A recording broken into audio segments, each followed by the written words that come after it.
Então vamos ver agora como que funciona para a determinação da ordem de reação em relação a determinados reagentes e a determinação da lei de velocidade.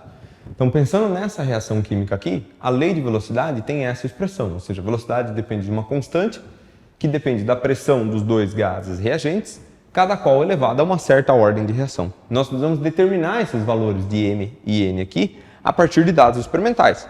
Como nós falamos, os dois valores aqui, algarismos 2, não necessariamente são as ordens de reação. Pode ser que seja, mas não é o caso geral. Então nós precisamos de uma metodologia experimental para fazer essa determinação.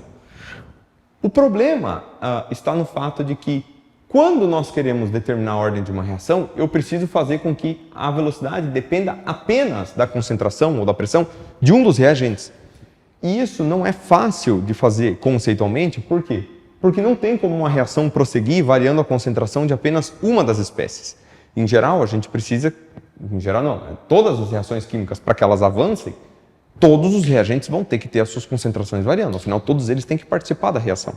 Então se nós pensarmos nessa reação aqui, por exemplo, com 10 moléculas aqui e com 10 moléculas aqui, quando ocorre um ciclo de reação, ou seja, duas moléculas dessa reagem com duas dessas, sobrarão 8. Aqui também. Quando mais duas reagirem, aqui vai sobrar 6.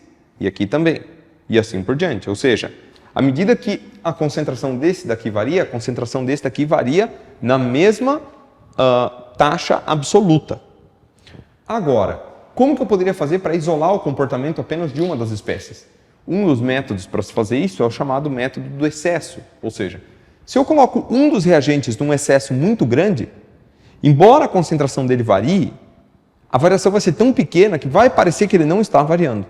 Então, por exemplo, se eu tivesse subido esse valor aqui de 100, de 10 para 1000, então quando duas reagiram, não sobrou 8, sobrou 998. Quando mais duas reagiram, não sobrou 6, sobrou 996 e assim por diante. Daqui para cá e daqui para cá, a variação absoluta foi a mesma, 2 moléculas. Agora, esta variação aqui corresponde a uma variação percentual de 20%, enquanto que esta variação aqui corresponde a uma variação de 0,2%. Ou seja, isso daqui é praticamente nada. É como se a concentração desse daqui não estivesse variando no tempo. E fosse, então, a velocidade dependesse apenas da variação na concentração do hidrogênio. Se depois eu repito o experimento, mas colocando esse daqui em excesso e esse não, eu vou ter o efeito contrário, ou seja, a velocidade vai depender apenas do NO. O que isso significa? Que se eu fizer uma bateria de experimentos, em cada um deles colocando todos os reagentes em excesso, exceto um, e fazer uma vez isso para cada um dos reagentes em não excesso, eu consigo determinar um por um as ordens de reação de cada um dos diferentes reagentes que existem dentro da reação. E é assim que se faz experimentalmente. Um dos métodos que pode ser usado experimentalmente é esse. Então vamos ver como é que funciona isso com valores. Então vamos trabalhar com esse conjunto de valores aqui. Então nós temos 4 experimentos que serão comparados. O experimento 1 com o experimento 2 e o experimento 3 com o experimento 4. Por que a gente escolheu exatamente esses? Porque entre o experimento 1 e 2, a pressão do hidrogênio é constante. Entre o experimento 3 e 4, a pressão do NO é constante. Então, se eu fizer a comparação entre esses dois, eu consigo descobrir a ordem de relação para o NO, que é o valor M. E se eu fizer a comparação entre esses dois, eu vou conseguir descobrir a ordem de relação do H2, que é o N. Então, se a gente fizer o experimento aqui, a gente pode observar o seguinte. O efeito da concentração do hidrogênio nessas duas velocidades, ele é o mesmo.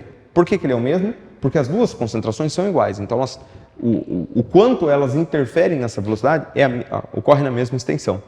Então, se essas duas velocidades aqui são diferentes, a única explicação para essa diferença de velocidade tem que vir da diferença de concentração entre esses dois aqui.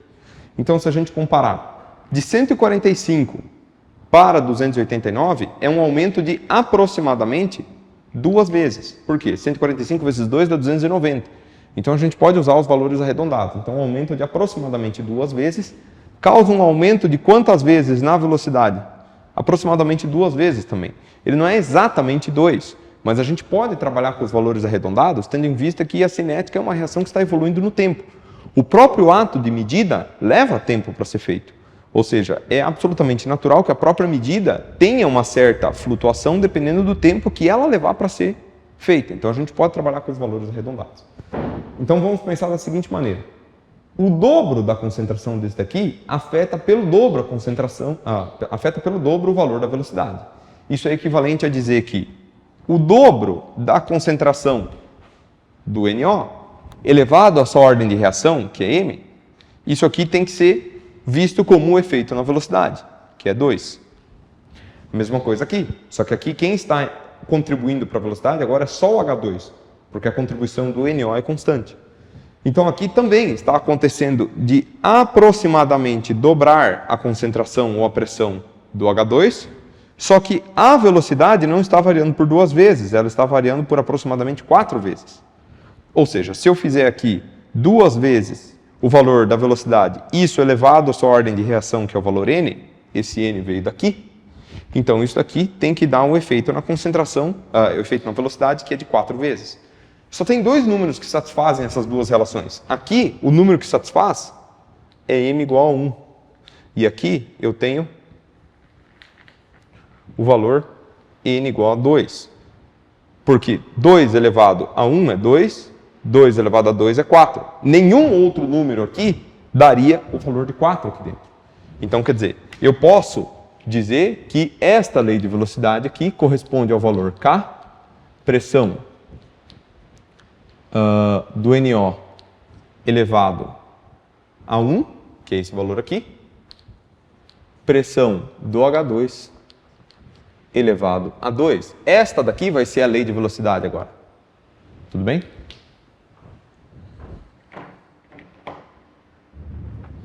Nós podemos usar isso para fazer a determinação da constante de velocidade agora.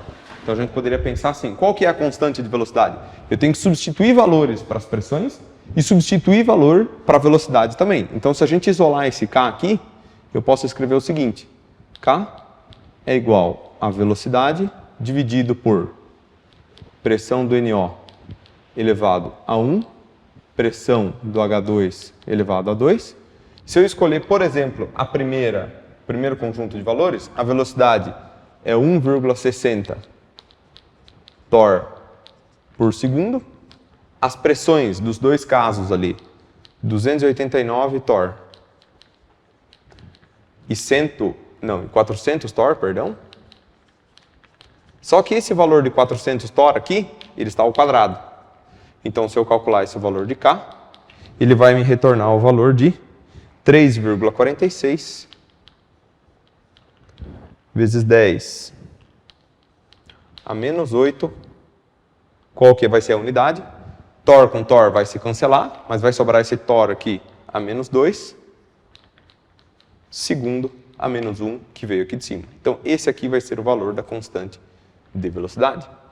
Se vocês quiserem calcular, vocês podem calcular para os outros 3 casos aqui, vocês vão ter que perceber que os valores vão dar muito parecidos. Não vão dar estritamente idênticos, como a gente falou, isso aqui são dados reais, pode acontecer uma pequena variação. Mas os valores serão parecidos entre si, que mostram que a constante de velocidade não depende das concentrações ou das pressões que estão sendo utilizadas.